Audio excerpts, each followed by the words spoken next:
Jangan mengulangi dalil yang sama ketika mengajukan kasasi. Nah, ini penting ya, kenapa kami mau coba sharing mengenai hal ini, karena beberapa hal atau beberapa kali kami temukan dalam beberapa putusan Mahkamah Agung itu masih banyak pihak-pihak yang ketika mengajukan kasasi menggunakan alasan-alasan atau dalil-dalil yang sama, di mana dalil itu sudah masuk dalam pertimbangan hukum hakim pada tingkat sebelumnya dalam mengambil keputusan.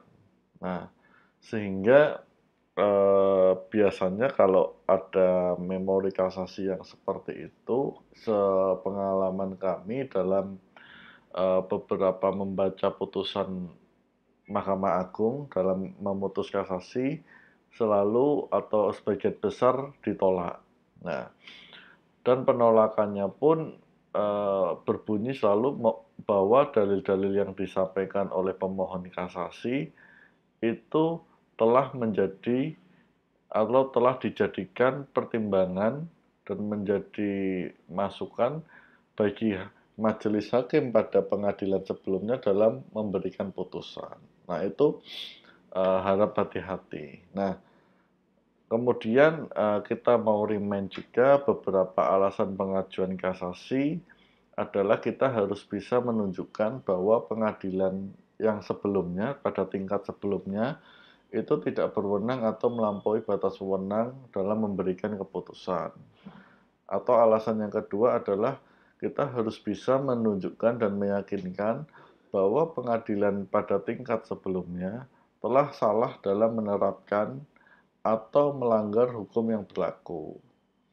Atau yang ketiga, kita harus bisa menunjukkan juga bahwa pengadilan telah lalai dalam memenuhi syarat-syarat yang diwajibkan oleh peraturan perundang-undangan yang mengancam kelalaian itu dengan batalnya putusan yang bersangkutan. Nah, teman, yang ketiga ini kami jarang temui ya. Yang paling banyak adalah alasan 1 dan alasan 2. Nah, memang ini agak butuh effort ya dalam menunjukkan, menguraikan kata-kata dalam suatu memori kasasi, tetapi jika kita bisa mampu menunjukkan bahwa pengadilan tingkat sebelumnya itu telah menerapkan hukum yang salah atau mungkin tidak berwenang atau melampaui batas wewenang, biasanya permohonannya disetujui.